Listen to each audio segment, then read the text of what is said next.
राधे साथियों, कैसे हैं आप? उम्मीद आप अच्छे होंगे। आज का जो प्रसंग मैं कहने जा रही हूँ मणिदास माली का है। श्री जगन्नाथ धाम में मणिदास नाम के एक माली रहते थे। फूल माला बेचकर जो कुछ मिलता था उसमें से साधु ब्राह्मणों की वह सेवा भी करते थे। दीन दुखियों को भूखों को भी दान करते थे। अपने कुटुंब का काम भी चलाते थे।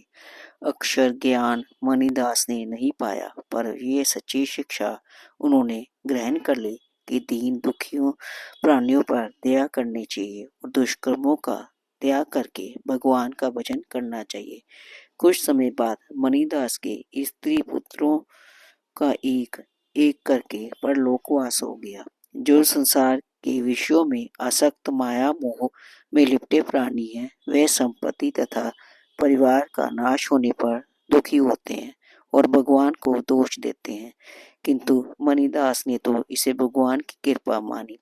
उन्होंने सोचा, मेरे प्रभु कितने दयामय हैं कि उन्होंने मुझे सब ओर से बंधन मुक्त कर दिया। मेरा मन स्त्री पुत्र को अपना मानकर अब उनके मुंह में फंसा रहता था। श्री हरि ने कृपा करके मेरे कल्याण के लिए अपनी वस्तुएं लौटा ली। मैं मुंह मंदिरा से मतवाला होकर अपने कर्तव्यों को भूला हुआ था।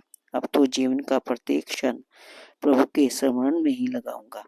मणिदास अब साधु के वेश में अपना सारा जीवन भगवान के भजन में ही बिताने लगे। हाथों में करतार लेकर प्रातःकाली स्नान आदि करके वह श्री जगन्नाथ के सिंहासन पर आकर कीर्तन प्रारंभ कर देते थे। कभी कभी प्रेम से उन्मत्त होकर नाचने लगते थे।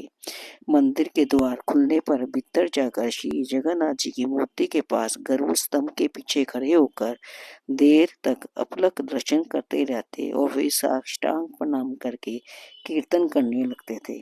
कीर्तन के समय मणिदास को शरीर की शुद्धि भूल जाती थी। कभी नृत्य करते, कभी खड़े रह जाते, कभी गाते स्तुति करते या रोने लगते, कभी प्रणाम करके कभी जय जय करते और कभी भूमि पे लौटने लगते। उनके शरीर में श्रुष्ण वेद कंप रोमांच आदि आठों सात्विक भावों का उदय हो जाता था। उस समय श्री जगन्नाथ जी के मंदिर में मंडप के एक भाग में नित्य पुराण की कथा हुआ करती थी। कथावाचक विद्वान तो थे, पर भगवान की भक्ति उनमें नहीं थी। वह कथा में अपनी प्रतिभा से ऐसी ऐसी भाव बतलाते थे कि श्रोता मुग्ध हो जाते थे। एक दिन कथा हो रही थी। पंडित कोई अद्भुत भाव बता रहे थे। कितने में करताल बजाता राम कृष्ण गोविंद हरि की उच्च ध्वनि करता मणिदास वहां पहुंचा। मणिदास तो जगन्नाथ जी के दर्शन करते ही वह शुद्ध हो गया। उसे पता नहीं कि वह कहाँ कौन है, कहाँ बैठा है या क्या हो रहा है। वे तो उन्मत्त होकर नाम ध्वनि करता हुआ नाचने लगता। कथावाचक की ये उसका ढंग बहुत बुरा लगा। उन्होंने डांट कर उसे हट जाने के लिए कहा, परंतु मणिदास तो अपनी धुन में था। उसके कान कुछ सुन नहीं रहे थे। कथावाचक को क्रोध आ गया। कथा में विघ्न पड़ने से श्रोता भी उत्तेजित हो गए। मणिदास पर गालियों के साथ साथ थप्पड़ पड़ने लगे। जब मणिदास को ब्रह्म ज्ञान हुआ तब वह चौंका हो रह गया। सब बातें समझ में आने पर उसके मन में पढ़ने को जागा। उसने सोचा, जब प्रभु के सामने उनकी कथा कहने तथा सुनने वाले मुझे मारते हैं, तब मैं वहां कहाँ कहाँ क्यों जाऊं। जो प्रेम करता है उसी को रूठने का भी अधिकार है। मणिदास आज श्री जगन्नाथ से रूठकर भूखा प्यासा एक मठ में दिन भर पड़ा रहा। मंदिर में संध्या आरती हुई, पट बंद हो गए, पर मणिदास आया नहीं। रात्रि को द्वार बंद हो गए। पूरे निवेश ने उसी रात्रि में स्वप्न में श्री जगन्नाथ जी के दर्शन किए। प्रभु कह रहे थे, तू कैसा राजा है, मेरे मंदिर में क्या होता है, तुझे इसकी खबर नहीं रहती। मेरा भक्त मणिदास नित्य मंदिर में करताल बजाकर नृत्य करता है। तेरे कथावाचक उसे आज मारकर मंदिर से निकाल दिया। उसका कीर्तन सुने बिना मुझे सब फीका जान पड़ता है। मेरा मणिदास आज मठ में भूखा प्यासा पड़ा है। तू जाकर उसे संतुष्ट कर। अब से उसके कीर्तन में कोई विघ्न नहीं होना चाहिए। कोई कथावाचक आज से मेरे मंदिर में कथा नहीं करेगा।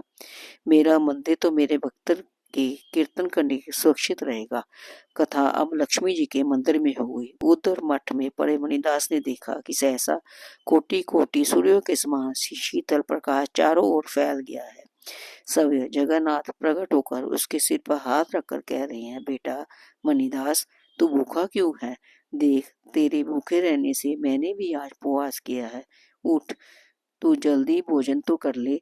मणिदास सुनकर हैरान रह गया। भगवान तो अंतर्ध्यान हो गए। मणिदास ने देखा कि महाप्रसाद का थाल सामने रखा है। उसका पन्ने रोष दूर हो गया। प्रसाद पाया उसने। उधर राजा की निंद्रा टूटी। घोड़े पर सवार होकर वे सवेरे जांच करने मंदिर पहुंचा। पता लगाकर मठ के मणिदास के पास गया। मणिदास में विमान तो था नहीं। वह राजा राजी हो गया। राजा ने उसके सत्कार किया। करताल लेकर मणिदास स्तुति करता हुआ श्री जगन्नाथ के सम्मुख नृत्य करने लगा। उसी दिन से श्री जगन्नाथ मंदिर में कथा का वाचना बंद हो गया। कथा अब तक श्री जगन्नाथ जी के मंदिर में नैऋत्य कोण में स्थित श्री लक्ष्मी जी के मंदिर में होती है। मणिदास जीवन भर वही कीर्तन करते रहे। अंत में श्री जगन्नाथ जी की सेवा के लिए वह उनके दिव्य धाम पधारे। धन्य है ऐसे भक्त जो अपनी भक्ति में इतने लीन हो जाते हैं कि उनको कुछ पता ही नहीं लगता। हरे राम राम राम हरे हरे, हरे कृष्ण कृष्ण कृष्ण हरे हरे। कथा ये आपको कैसी लगी मुझे अवश्य बताना। अगर कोई त्रुटि रह गई हो तो मुझे क्षमा करना। धन्यवाद।